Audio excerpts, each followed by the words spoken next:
Assalamualaikum warahmatullahi wabarakatuh. Bocor di media sosial melalui pembicaraan antara Panda Nababan dan Abraham Samad. Panda Nababan mengatakan bahwa pencalonan Prabowo Gibran adalah sebuah strategi dari Jokowi untuk antisipasi jikalau Ganjar Pranowo tiba-tiba kalah pada Pilpres 2024. Berarti Pak Jokowi sebenarnya yang duluan mempromosikan Ganjar jadi presiden ya, Iya, mendorong. iya. Dia punya Iya, inisiatif. Iya. Aku jadi saksinya. Oke. Aku jadi orang yang terlibat bersama dia gitu loh. Jadi maka itu dalam beberapa hal dalam pembicaraan kami berkali-kali mengenai itu kita mendiskusikan bagaimana supaya Mbak Mega bisa nerima. Bagaimana Puan Maharani jangan tersinggung. Oke. Itu pembahasan kita. Sama Pak Jokowi ya? Sama Jokowi. Oke. Kami ngobrol di istana, ya kan. Kemudian pernah satu ketika saya datang ke istana bawa teman, terus ajudan apa saya kasih tahu Bapak pindah di kamar sebelah gitu. Terus kamar sebelah Jokowi datang. Mas, aku ada tamu. Tahu banyak ya Panda Nababan. Aku udah tamu nggak enak. Bilang udah 5 menit aja. Kita dua aja lah. Ya udahlah ngalah lah aku. Kita dua aja. Apa yang kita bicarakan? Bagaimana biar sukses Ganjar jadi calon? Strategi Iya, itu. bagaimana strategi diatur bagaimana? Itu. Oke. Jadi saya nggak bisa bayangkan sampai detik ini apa yang memang ini berubah dia tidak lagi ke Ganjar atau karena ada anaknya itu belum match di otak gua gitu loh. Apakah peristiwa itu kalau menurut Pak Panda bukan bentuk pengkhianatan? Kalau dia lakukan nyata-nyata nanti tidak mengapakan apa? Ini kan nyata-nyata. Belum. Loh, dia mendukung Pak Prabowo dengan Apa? mendorong anaknya Kan ke sana, belum itu kan nyata-nyata. keluar kata-kata. Iya kan anaknya udah dewasa, anaknya kan bisa menentukan sendiri. Loh. Iya, nyata-nyata dia mendukung Pak Prabowo. Contohnya Pak, kan Gibran keluar dari PDIP. Belum tahu saya. Itu dia keluar Pak Panda. Makanya saya mau tanya Pak Panda. Biasanya kalau orang keluar dari PDIP, kalau saya lihat ya di yang lainnya biasanya dipecat. Belum kalau dia keluar. Atau dia tidak taat aturan. Kan ini sebenarnya tidak keluar, tapi dia pindah ya karena mau jadi wakil presidennya Pak Prabowo. Harusnya kan dipecat biasanya gitu. Bukan sebelum dipecat dia menyatakan dirinya keluar dong. Oh, gitu. Sampai sekarang belum ada hitam di atas putih dia nyatakan dirinya keluar. Kan dia sudah datang di sana pamitan bahwa di PDIP. Ya beda itu pamitan. Tertulis dong di atas segel dong. Oh, ini belum ada ya? Iya, sama serahkan KTA-nya dong. Iya. Dengan ini saya menyatakan berhenti, ini begini-gini, di sini saya serahkan KTA aku. Tapi Itu begini baru, Pak Panda, kan belum. bukankah apa yang dilakukan Gibran ini sesuatu yang tidak etis? Kenapa saya katakan tidak etis? Dia kan orang PDIP Perjuangan. Iya. Harusnya dia tunduk dengan aturan partai. PDIP Perjuangan punya aturan bahwa yang dicalonkan adalah Ganjar Pranowo. Nah, terus Kemudian ada wakil, misalnya Mahfud. Ada rapat untuk merumuskan itu semua. Terus tiba-tiba anak ini pindah ke lain hati. Harusnya kan kalau peraturan di PDIP Perjuangan, harusnya orang partai PDIP Perjuangan harus ikut memperjuangkan calon presiden dan wakil presiden yang di-endorse PDIP Perjuangan. Kan harusnya Gibran ikut di situ kan, mendukung. dia sudah ngomong. Ya, Udah viral. Ya, ngomong bahwa mendukung Ganjar. Ganjar ada, kan sudah viral sama si Bobby. Ya. Nah sekarang kan yang menjadi antik buat bangsa Indonesia, tiba-tiba berpindah-pindah, ini unik. Ini jarang dapat ini. Kalau saya bukan unik Pak Panda. Lo dengar dulu, ini silakan. unik dan punya keberanian. Oke, keberanian mengkhianati. Jadi apapun namanya, dengar misalnya gini, saya setia tegak lurus dengan Ibu Ketua Umum. Ya kan gitu harusnya. Bentuk tegak lurus itu loyal, ini tidak beda ke partai lain. Ini, ikut arahan partai. Ini enggak. Jadi ini ada mode atau ada suasana atau ada demam apa pelintat-pelintut atau demam apa nggak tahu saya ini. Ini unik ini. Barusan Pak Panda lihat ini ya. Iya, jadi dalam percaturan permainan politik zamannya Soeharto, ada zamannya Ali Murtopo, atau zamannya Benny Murdani, atau zaman SBY, atau zaman apa? Belum ada teater-teater begini, adegan begini belum ada. Jadi sama itu dengan Jokowi ngomong, Mei, dia bilang apa? Baru 2 tahun jadi wali kota, kok begitu loh pengalaman, jangan dia pikir, jangan diapain lah, ya kan, nggak sampai begitu. Nah kemudian di bulan Oktober, saya sebagai bapak harus restui dan doain. Ini buat aku studi khusus, artinya buat aku ya, dengan IQ ku yang terbatas. Wah, ini merendah lagi nih Pak Panda. Saudara-saudara sebangsa dan setanah air, saya Arya Wedakarna, anggota DPD RI, utusan Provinsi Bali. Saya melihat ada satu fenomena menarik pada saat kami usai bersidang tadi dan dapat berbicara dengan para wakil rakyat yang ada di Senayan. Kecurigaan saya terkait dengan adanya suatu adu domba yang dua hal yang kita soroti. Yang pertama adalah keterlibatan negara asing Yang nomor dua adalah fitnah yang ternyata dilakukan oleh mereka, orang-orang yang selama ini anti terhadap Bapak Jokowi. Yang pertama, dari laporan tadi yang disampaikan oleh beberapa kawan, juga beberapa mitra kerja kami, ternyata ada keterlibatan negara asing tentang masalah berita hoax yang selama ini terjadi, yaitu berita hoax tentang adu domba antara misalkan Capres Bapak Ganjar dengan Prof Mahfud, juga dengan Prabowo dengan Gibran. Ada suatu operasi intelijen yang dimana diduga terlibat karena mereka menganggap bahwa orang-orang yang selama ini dikenal loyal dengan Bapak Joko Widodo itu perlu disingkirkan. Nah, sehingga Semeton harus berhati-hati, warga Indonesia harus berhati-hati, karena hal itu bisa terjadi saja setiap saat, terutama kalau kita melihat ada suatu pemetaan bahwa di Indonesia ini sudah mulai ada kepentingan negara-negara yang tidak suka dengan program hilirisasi Pak Jokowi, mereka yang tidak senang Indonesia maju, mereka yang tidak senang Indonesia mendapatkan catatan ekonomi salah satu yang terbaik di dunia, dan intinya negara asing itu iri, negara asing itu ingin menghancurkan bangsa kita. Jadi mereka melalui suatu konsorsium, ya, persis mirip dengan apa yang mereka lakukan di saat akhir masa kepemimpinan Bung Karno zaman dulu.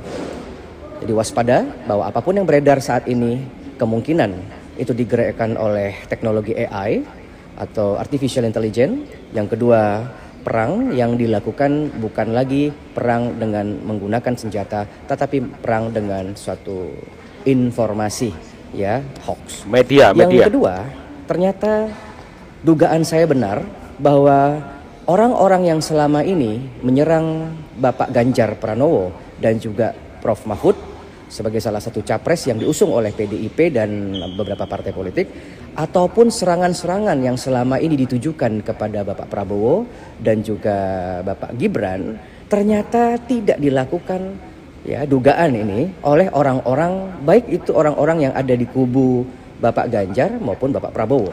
Wow. Di tingkatan elit segalanya berlangsung dengan baik, guyup, damai, saling melengkapi.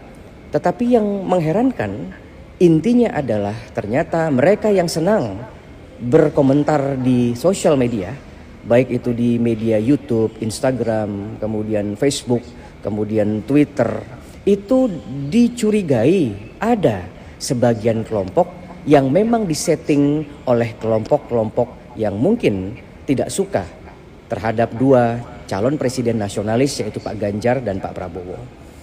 Ini patut dicurigai karena buzzer-buzzer yang selama ini mereka melawan Jokowi di tahun 2014 dan 2019, pada tahun 2024 ini mereka sepakat untuk mengadu domba pendukung Bapak Ganjar dan Bapak Prabowo. Wah, waspada. Jadi mohon domba, waspada. Ya? Cara yang paling efektif adalah yang pertama, warga Indonesia tidak merepost berita-berita yang menjelekkan, yang mengadu domba, baik yang menjelekkan ketua umum partai, yang menjelekkan presiden, yang menjelekkan Bapak Ganjar maupun Bapak Prabowo. Semua baik-baik saja. Jadi stop merepost. Yang nomor dua, harapan kami stop untuk berkomentar terkait dengan hal itu, karena ketika kita berkomentar maka kita akan terlibat di dalam perang intelijen yang dilaksanakan di sosial media. Kita harus percaya dengan kinerja TNI Polri. Prinsipnya ada yang menginginkan pemilu 2024 berlangsung dengan kacau alias chaos. Terima kasih kepada teman-teman tadi yang ada di Senayan, yang ada di Jakarta, yang telah melengkapi laporan kami.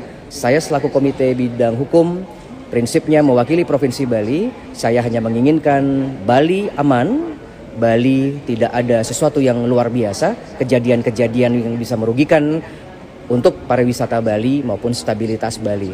Karena Indonesia membutuhkan stabilitas, dan stabilitas itu salah satu parameternya adalah Provinsi Bali. Kembali bekerja di bidang masing-masing, kembali Semeton, fokus untuk pengupa jiwa, mencari kerja untuk keluarga, dan hadapi pemilu dengan riang gembira. Pemilu adalah pesta demokrasi yang dimana seharusnya dinikmati dengan suasana aman nyaman tanpa harus ada kebencian. Kami akan segera update terkait dengan beberapa hal yang kami dapatkan informasi kepada masyarakat, dan ngiring Semeton Bali, ayo bersatu. Jangan terlalu fanatik terhadap partai politik, jangan terlalu fanatik terhadap calon presiden. Karena kami di pusat semua bersahabat dan kondisi baik-baik saja. Waspadai buzzer-buzzer dari kelompok lain, mungkin kelompok radikal, mungkin kelompok yang berafiliasi dengan antek-antek asing, termasuk keterlibatan negara asing yang melakukan operasi intelijen di wilayah Republik Indonesia. Matur suksma. Kita akan update segera, tetap semangat, merdeka. Inilah yang saya khawatirkan akhir-akhir ini teman-teman. Makanya saya cenderung untuk tidak terbawa arus. Menghujat A, menghujat B, saya secara pribadi saya tidak terbawa arus untuk itu semua. Waspada dengan adu domba. Waspada dengan adu domba. Karena memang kita tahu bahwa perkembangan ekonomi dan lain sebagainya, Indonesia sudah mulai pesat ya. Jadi macam proyek hilirisasi yang tentu saja akan mengancam ekonomi dari bangsa lain. Dan kita tahu inilah yang akan dibenturkan antara Prabowo dengan Ganjar. Padahal di atas itu ya ayam-ayam ada, ya ayam-ayam, dan juga mereka nggak ada konflik apapun di antara elitnya. Yang ramai itu di bawah. Jadi waspada adu domba yang dilakukan oleh buzzer yang sengaja ingin mengacaukan pemilu 2024 nanti teman-teman. Ya, saya pikir saya secara pribadi teman-teman, analisa saya bisa saja salah ya, tapi saya meyakini bahwa apa yang dilakukan Pak Jokowi adalah sebuah strategi politik untuk mengantisipasi jika Ganjar Pranowo kalah di pemilu. Ya, untuk antisipasi dengan memasukkan Gibran ya ke dalam Pak Prabowo. Makanya dari sekarang pun Gibran tidak ada kata keluar dari PDIP, tidak ada. Dan PDIP pun juga ayam-ayam aja ketika Gibran nyebrang ke Pak Prabowo. Mereka biasa-biasa saja karena itu sebuah politik. Jangan sampai kita diadu domba dengan pendukung Pak Prabowo dengan Pak Ganjar Pranowo. Karena di awal ditegaskan oleh Pak Panda Nababan tadi sudah ada komitmen awal pendukungan Ganjar. Ya, ini adalah sebuah strategi politik, di mana ketika ya itu antisipasi yang cukup sulit ya diterima oleh masyarakat pada umumnya. Ya, ini cukup sulit karena untuk perkembangan program-program Pak Jokowi yang sudah ada harus dilanjutkan. Karena program hari ini mulai terasa, dan Eropa, luar negeri, dimanapun ya, negara manapun mulai terancam dengan keberadaan Indonesia hari ini teman-teman. Coba bayangkan, kalau Indonesia tidak diteruskan oleh orang-orang penerus Pak Jokowi, apa yang akan terjadi teman-teman? Atau programnya tiba-tiba ulang lagi dari nol. Kapan Indonesia majunya?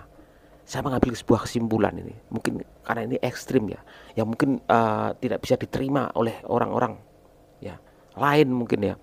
Itu adalah sebuah strategi Pak Jokowi untuk mengantisipasi jika Ganjar Pranowo, mohon maaf sekali ya, meskipun kita mendukung Gama, tiba-tiba kalah di pemilu, maka masih ada Prabowo dan Gibran Raka Buming Raka untuk meneruskan itu semua.